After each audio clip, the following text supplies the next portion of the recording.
Director of the Swami Vivekananda Cultural Center at the Consulate General of India in Durban, Dr. Chaitanya Prakash Yogi, Mr. Manesh Maharaj, Mr. Madhushan Singh, Mr. Sapire Inchuno, Mr. Piyush Khandelwal, distinguished guests and online members, welcome to episode 4 of Bharat Ek Anubhuti, India a Feeling. Today in our midst, we have two very dynamic, talented, mesmerizing artists who need no introduction. Yes, indeed. Our first guest speaker is Mr. Manesh Maharaj. Mr. Manesh Maharaj is based in Durban. He is a renowned Kathak dancer. Manesh ji is a highly celebrated Kathakar whose mesmerizing display and mastery of Kathak has won him wide acclaim from critics and connoisseurs both locally and abroad. He honors the role of the soloist with the utmost respect, discipline, and devotion. His thought-provoking concepts and engaging performances transcend barriers and convention and are infused with a universal appeal that elevates one from the mundane to the ethereal.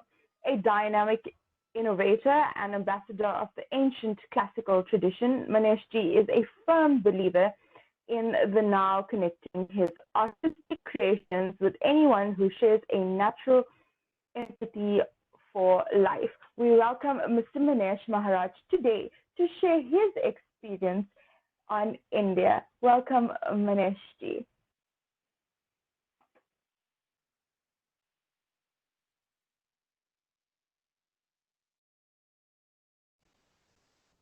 Namaste Srishti and namaste everyone, and many thanks once again for inviting me to be a part of this wonderful Travelogue series.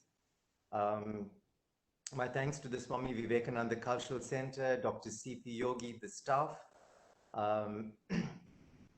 Before speaking about my experiences in India, I would like to just pay my respects to my gurus in South Africa prior to my studies in India, who have played an integral part in my growth as a young student of Shastriya Sangeet. And one guru in particular, Shri Jairaj Santoki, who is a guru from Mauritius, he had come down to South Africa, from Mauritius to South Africa to teach the art of sitar, you know. And I had joined his classes when I was in standard 7, and he recognized the passion, the affinity I had for classical music and dance.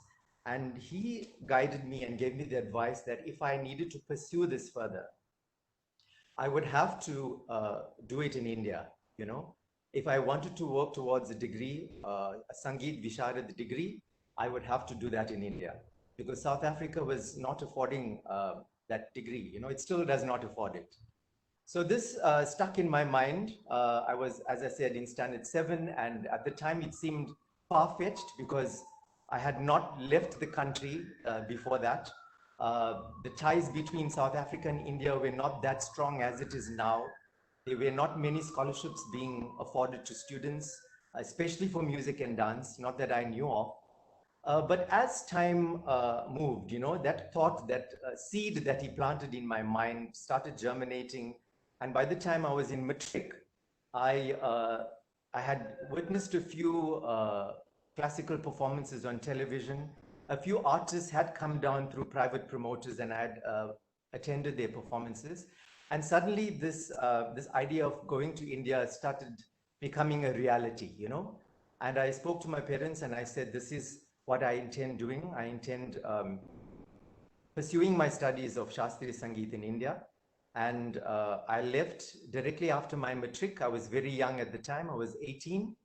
As I said, I had not left the country before that. So it was my first 6 months in India was quite a challenge in that regard.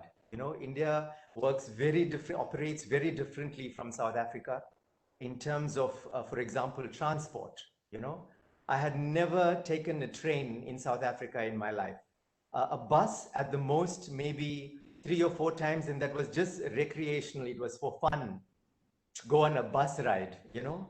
But obviously, India works very differently. The public transport system is highly developed, highly efficient, you know, and it gets you to where you need to be quicker than your own vehicle, you know. So it made no sense me having my own car or whatever it is. I had to learn very quickly how this system operated and sort of blend into that entire system from wherever I lived in India. Yeah. Secondly, the other thing was getting admission into my college. You know, it was, I mean, they had knowledge that I was coming for an admission, but a student of music has to go through an aptitude test at Bharati Vidya Bhavan. That is the college I enrolled at, you know. And they would basically, you know, depending if you're doing music, they would test your aptitude on music to see if you were a candidate to sort of embrace this intensive course for 5 years, you know. And thanks to my training, my prior training in South Africa, this did not pose a problem, you know. The other challenge I was faced with was dealing with estate agents, finding a place to live, something I had never had to do, you know. So meeting up with these estate agents, finding a place to live as a paying guest, that was a challenge. And I lived in so many different suburbs and places in India, I mean in Bombay, which I would speak about a little later. Another challenge was being an NRI and being a student. I've had to sort of acquire a temporary residential permit. And this permit is not easy to get for the very fact that you have to visit the necessary government offices and wait in a long queue, you know. And you had to make sure that you had all your documents in order. If not, you would have to come back the next day and follow the same process all over again, you know. And I had to do that a few times. There were a few times I forgot or maybe did not get a document from my college, or I forgot a picture of myself and had to come back the next day to sit through the entire process again. So as I said, these things I was not exposed to before going to India, and a lot of it was done through trial and error, you know. Coming back to the different places that I lived in, you know, I started staying in Grant Road, which in Bombay, which is in the heart of the city center. It's a bustling locality, very busy, lots happening, lots of noise, lots of traffic. And for the first 6 months, I had no choice but to, you know, sort of live there. It was a bit overwhelming for me. But thereafter, I moved to a suburb known as Worli, which is still very much closer to the city center, but a little bit quieter, you know, and I wanted that for my study purposes. Thereafter, I moved to another suburb, Santa Cruz. Santa Cruz is further away from the city center, and as you move away from the city center, your rent becomes cheaper, you know. So that was beneficial to me because I could direct my extra money towards my lessons and double up on my lessons, you know.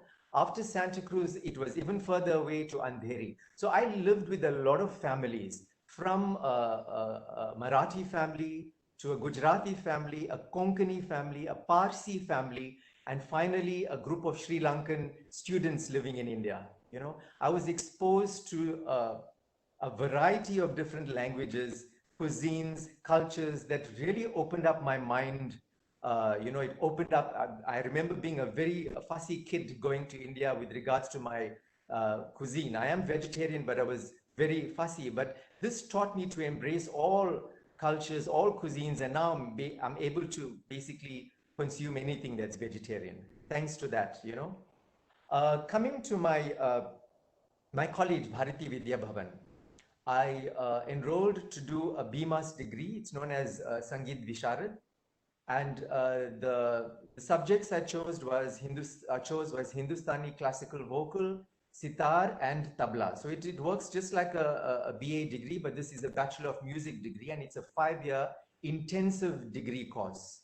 I remember studying my BA in philosophy and English on the side through the University of South Africa, which I was doing via correspondence. But in my second year, the workload was so heavy that I couldn't manage the degree. I had to drop it because both degrees were getting so challenging for me. I could only concentrate on my BMAS degree.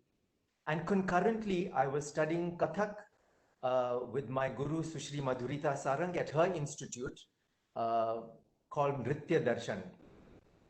So it was music through an institutional method and dance through a tradition known as Guru Shishya Parampara. So both methods for me, both methods are very different, you know. The institutional method has a prescribed syllabus. So the focus is on completing the syllabus so that you are able to sit for your exams and write your exams and pass your exams, hopefully. But the Guru Shishya Parampara tradition, which I believe is the ideal tradition if you're looking at becoming a performing artist, works on a very different level. It is more the relationship between the Guru and Shishya, which becomes very personal, you know. There's no restriction that your class is from 10 to 11 and within that hour you need to be finished.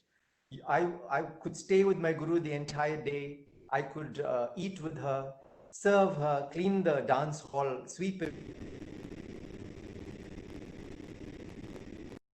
It was something every student hopes that the Guru asks him to do because you want to serve the Guru, you know. And I think the art comes secondary to that relationship. The relationship becomes so sacred, you know, and it's so unique to our Indian culture that the art actually becomes secondary, if that makes sense, you know. I think once that relationship is in order, automatically the gyan will flow, the knowledge between the Guru and Shishya, from the Guru to Shishya will flow with no obstacle, you know. So that is the difference between the institutional method and the Guru Shishya Parampara method. And believe it or not, after 5 years of intense training at Bhavan's College, I realized that yes, I did complete a degree course, but it did not make me into a performing artist because the focus is on completing a prescribed syllabus, and Shastriya Sangeet, Hindustani Shastriya Sangeet is based on improvisation, which an institutional method cannot teach you. It will teach you this much and you'll be able to perform this much. Does not teach you how to build on that, you know. So the initial plan changed from 5 years to an extra 2.5 years, you know, which was another decision I had to really take seriously because I did not want to return to South Africa not knowing how to be a performing artist, you know. And for that, I continued my postgraduate studies in performing arts, meaning grooming myself into a performing artist by my gurus for another 2.5 years. And this study period of mine, I have to say, for 7.5 years in total, was quite a profound experience for me in India. It is something that I will cherish for the rest of my life. I call it a golden era in my life because I was soaked in music and dance. From 24/7, Monday to Saturday was music and dance class. And wherever we could fit, every day there would be either a performance, either a leg dem, a workshop that you could attend, you know, that you could use as a tool of observation to motivate, to stimulate, to inspire you as an artist. And that is something, if anything I do miss, it is that, you know. So it is, the music and dance scene in Bombay is highly, highly specialized, highly developed. And most of the foremost gurus and teachers and performers are based in Bombay. So being exposed to all of them was proved quite invaluable for me as an artist returning to South Africa, because the more you observe artists, the more you develop as an artist, you know. I returned to South Africa in '98, and during my stay in India, I have to say I was afforded a few opportunities to perform at Bhavan's Auditorium. I performed on All India Radio under the Yuvani category for young upcoming artists. And this also gave me great exposure in terms of, you know, laying a foundation for me as an artist and my journey as an artist. I returned to South Africa in '98 and I launched my institute Kala Darshan. And we follow a syllabus as laid on by Bharati Vidya Bhavan and my Guru's Institute Nritya Darshan. And Kala Darshan is 20 years now in existence. And in 2011, a very special event took place in my life. I was invited by the ICCR to represent South Africa at an international dance festival in India. The festival started in New Delhi, and my tour comprised performances in Delhi, Calcutta, Assam, Guwahati, and this was so special because I had left India as a student of the arts, of performing arts, and I returned in 2011 as a performing artist to showcase what I was doing with this art that I had imbibed, during my learning phase in India. And I felt so blessed that my work was so well received and appreciated by the Rasikas, the gurus, the performers in India, that it really gave me a boost. It gave me validation. It supported my work, that I was doing good work in South Africa, because here we are limited in terms of, as I said, performances. We don't regularly get to see good performances, to be inspired, for students to be inspired. I cannot call up a colleague and say, let's have a practice session tonight, as I could in India. It was as sort of saturated as that. So this visit to India really proved that my work was on the right lines, my progress was on the right lines, and it gave me the support to continue with the work which I've been doing, and trying my best to create a conducive environment for the young artists, up-and-coming artists and students here in South Africa. And I think my stay and my experiences in India gave me this insight into how a successful industry has to operate. I feel more than an organization, the success and progress of an industry depends on the right mindset. Once that mindset is correct, you don't need an organization to be formed. It's the mindset, the correct mindset, that allows art to grow and to thrive.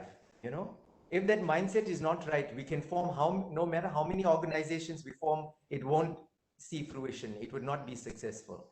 So it is that mindset which I've imbibed in India, which I'm trying to inculcate into my students and whoever I come across with in South Africa.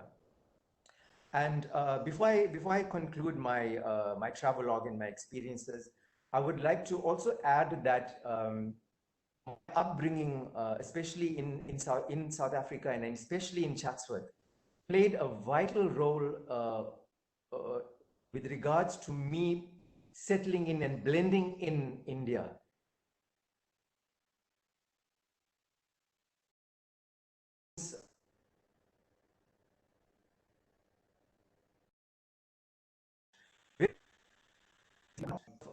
Move with the momentum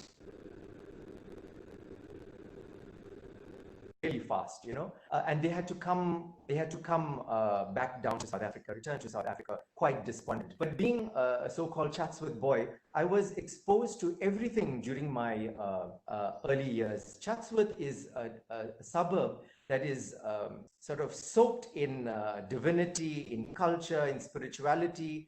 Everything that I attended, be it my Hindi classes, be it my music and dance classes, or even going to the temple for the various festivals, was within the vicinity, within Chatsworth.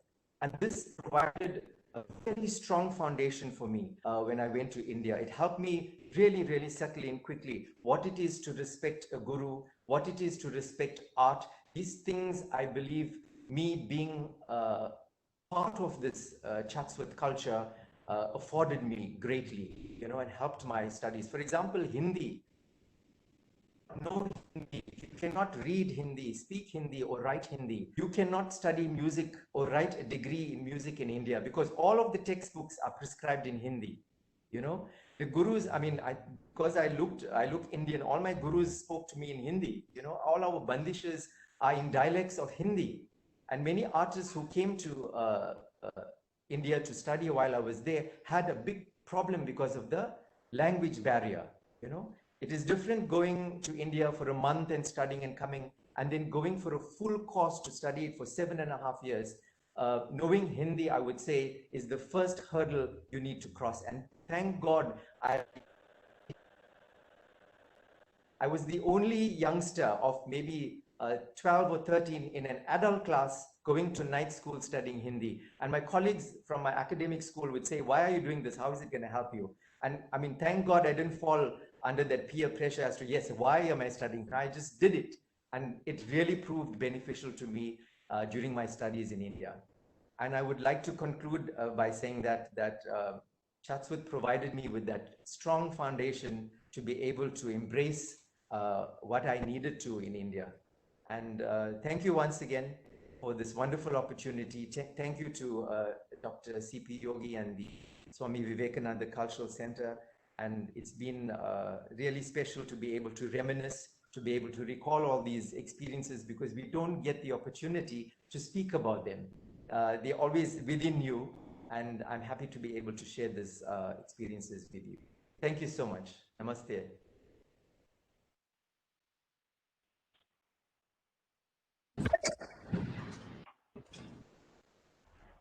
Thank you so much, Manesh ji, for that deep insight experience on your journey in India and your stay. We definitely still learn from you, and we continue learning from you. And thank you so much for your contribution to promoting Indian culture in South Africa.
Our next guest artist and speaker today needs no introduction.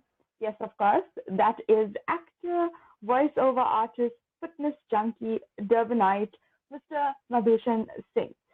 Madhushan ji was also a radio jock for 13 years at a local community station, and for 2 years an RJ for radio drama for SABC.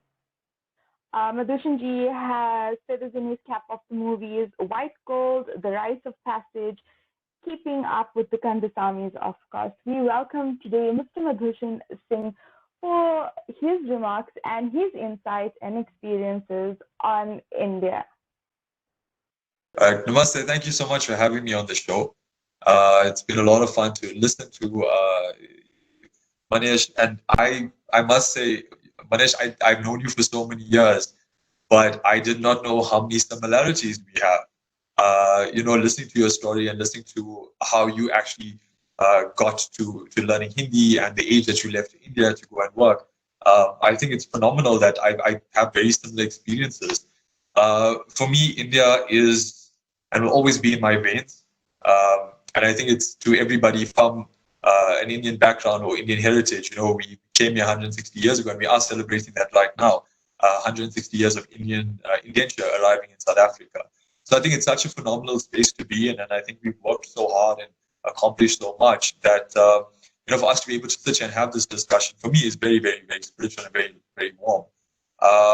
But yeah, I mean, my journey is it's incredibly weird. I mean, as Manesh did say, we were boys from Chatsworth who dared to dream, who dared to be different, who dared to walk a different path in life, something that is not very often used.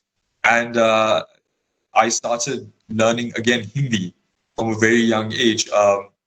My mom used to and academics was never my strong point, but my mom made sure no matter what I was sitting in Hindi classes at a very young age to learn Hindi. And you never know where it may take you in life. But at that time, I was like, but I could be playing sports or video games or reading or doing something different. And I learned Hindi. And when I turned 19, I thought, why not try an all-time, chance of taking up acting? Oh, but before that, actually, the Hindi I stayed with, which became such a pivotal part of grooming the youngsters in the community.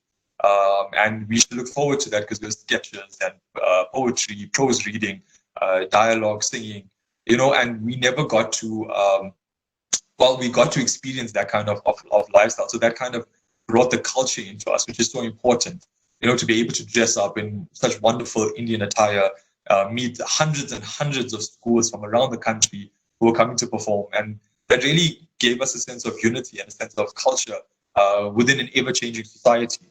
So when I got to 19, I decided, let me try out film. And I auditioned, and the film took me to India to shoot. So I was this 19-year-old, fresh eyes, heading into this world of film, not knowing much about film.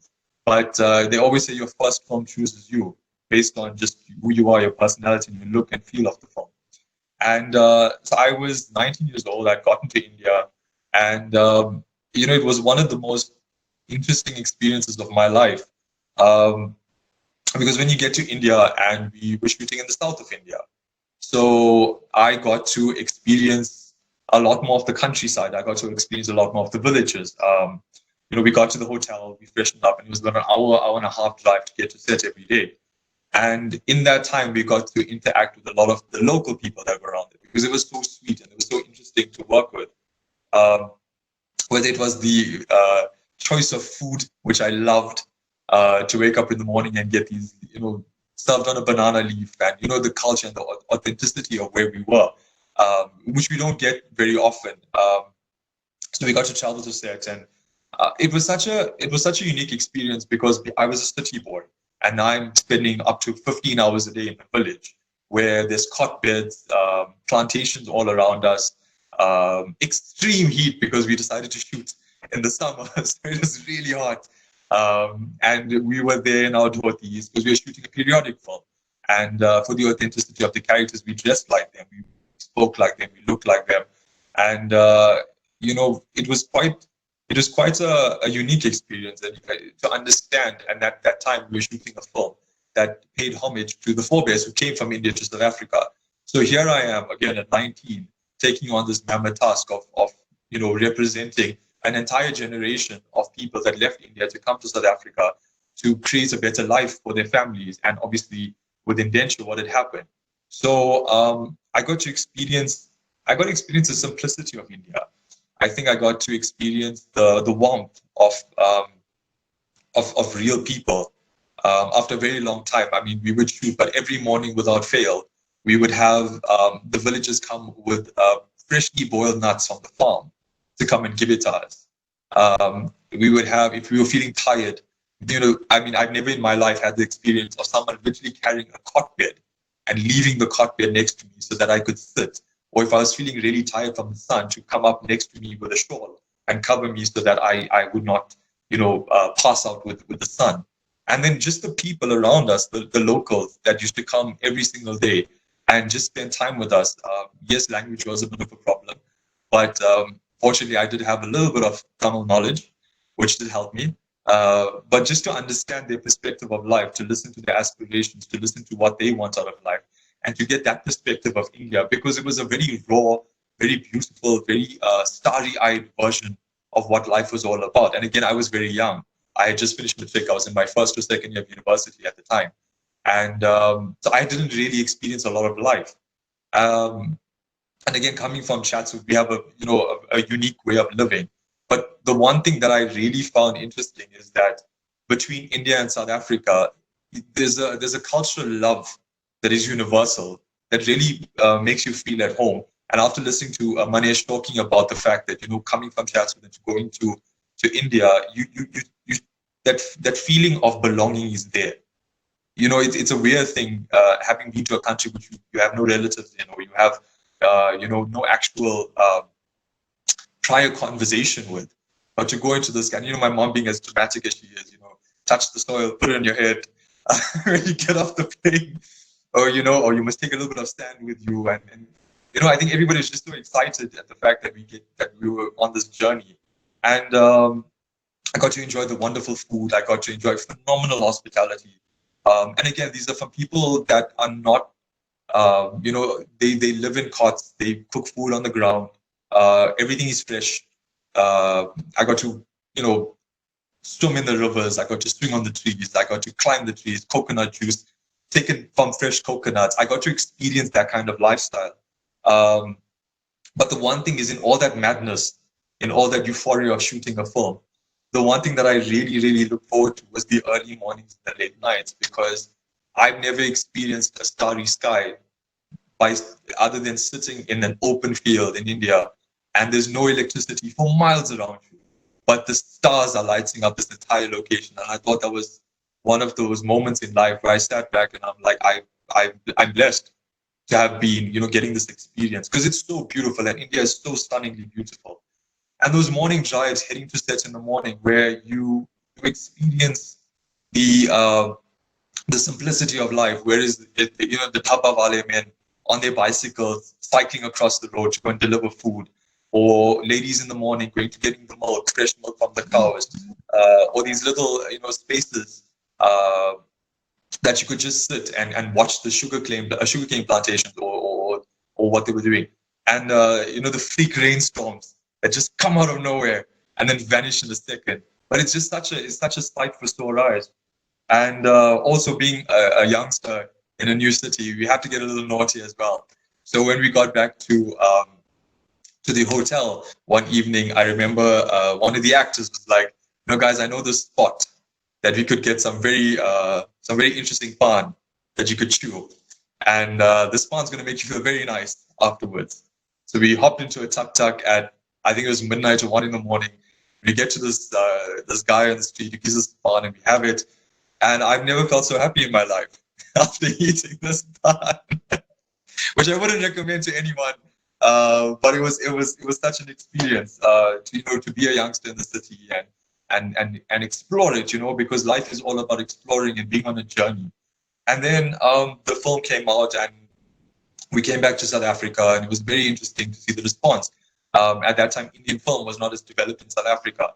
As a result, I think the movie broke even, if not didn't do too well. And that's because the Indian South Africans were so, they were so appreciative of Bollywood and Tamil cinema that's what they looked forward to. It wasn't a lot of support structure. But cut to 10 years later, I was, heading on a flight back to India. And this time it was for work, and I was going to visit Hyderabad. And I was going to go to a bit more on the corporate side of the world. And it was such an interesting shift in the focus, because now I'm seeing a progressive India. I'm seeing an India that was about work and corporate and lifestyle, having business meetings, sitting in the offices. But that simplicity amidst everything was still there, which I really appreciated.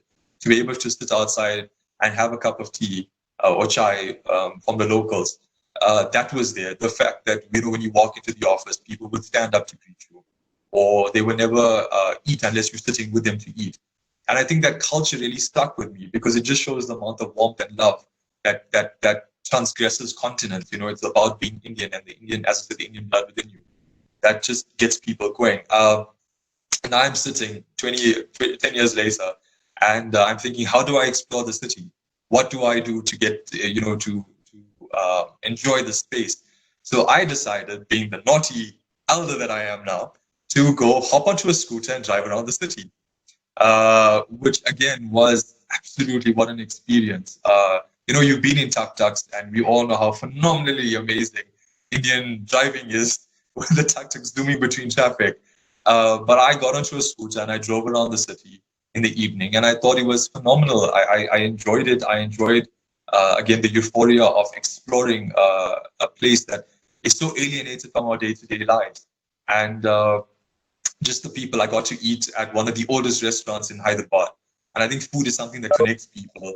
Although I must say, I genuinely, I missed my buddy Charles when I was there. But it was nice, and I made a lot of friends which I still keep in touch with. We video call often to catch up with what's going on. But the one thing that I find, and I'm sure Manesh would agree with this as well, is that it's not hard to connect to people there. You know, one of the most beautiful things about being in India is it's not hard to connect with anyone. You could be in a mall, you could be in a game room, you could be in a restaurant, but everybody, there's a camaraderie around you. There's that warmth, there's that love, there's that energy, a synergy amongst the people, which I really enjoyed.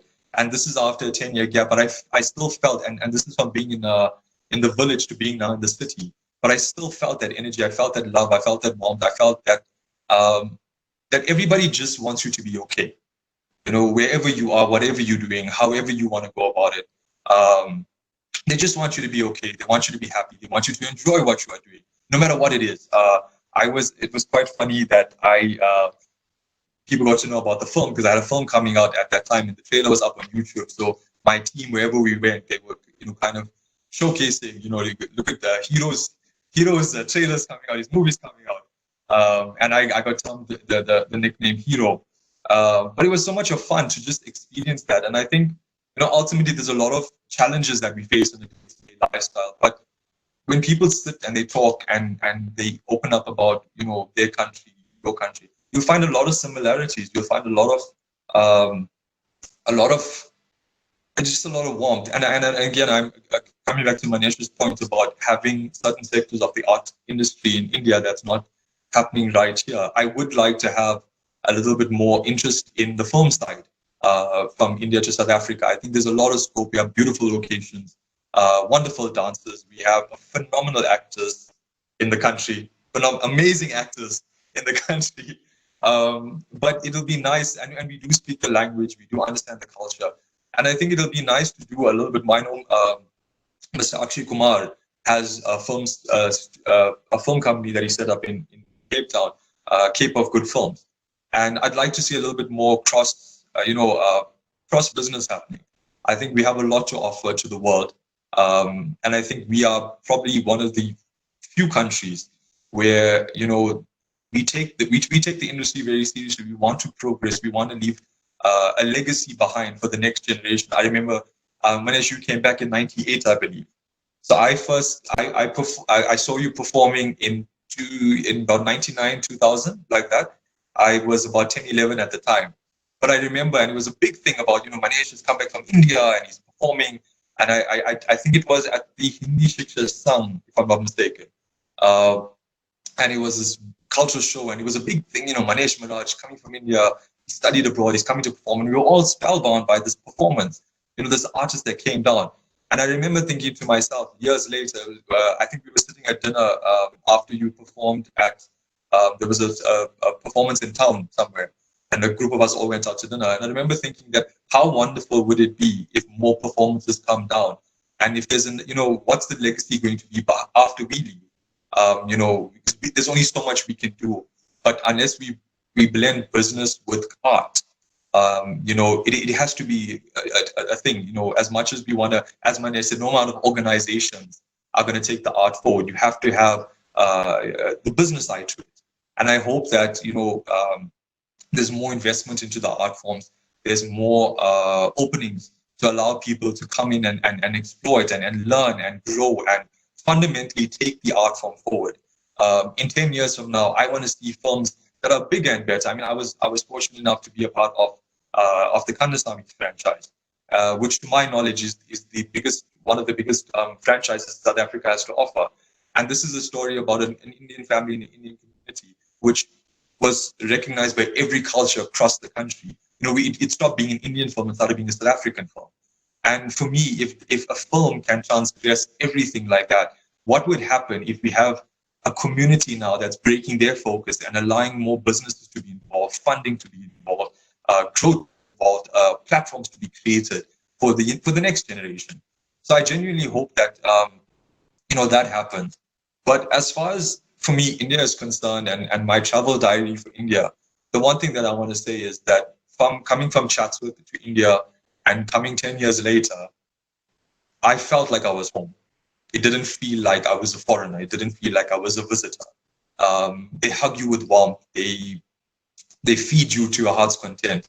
And I think that kind of love and respect that's given to us when we travel to India is something that cannot be duplicated. So I have a lot of love and a lot of warmth for the people of India and for everything that they've done. And I think it's only outwards from here. So thank you guys so much for having me. And I've learned a lot. And again, Manesh, I had no idea we had so much similarities, man. As you said, we don't get the platforms to just have these discussions. And I think the more discussions we have, the more we can actually, build, because we're all coming from similar backgrounds. So thank you so much, Dr. Yogiji and Shrishti and Manesh and Mr. Spiwe for having us on the show. Thank you so much, Madhushan ji, for taking us through your journey in incredible India. We've come to the conclusion of today's program, Bharat Ek Anubhuti, India A Feeling, episode 4.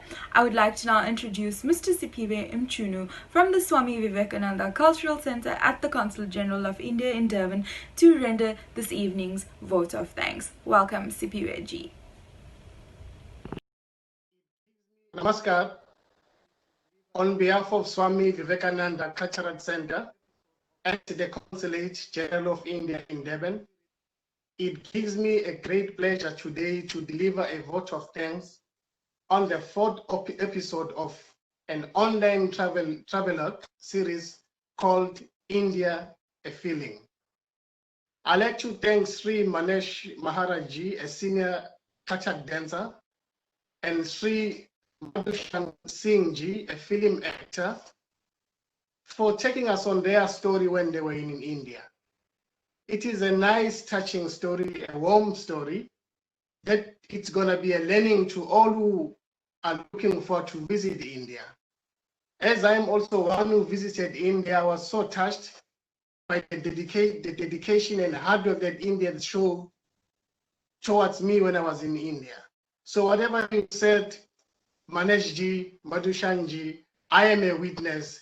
India is so touching and India is so warm to all their visitors. I also like to thank the following people: Chaitanya Prakash Yogi, Director, Swami Vivekananda Cultural Center; Sri Harinarayan; Sri Piyush Kandelwal, for all the efforts that they made towards today's program. Lastly, I like to thank all our online viewers, to say, please tell your family, your friends, your colleagues about Swami Vivekananda Cultural Center, to go and join the Facebook page of Swami Vivekananda Cultural Center, so that they will be updated in all their cultural upcoming events. On that note, to all of you, Manesh ji, Madhushan ji, Danyavad ji, have a good night. Thank you.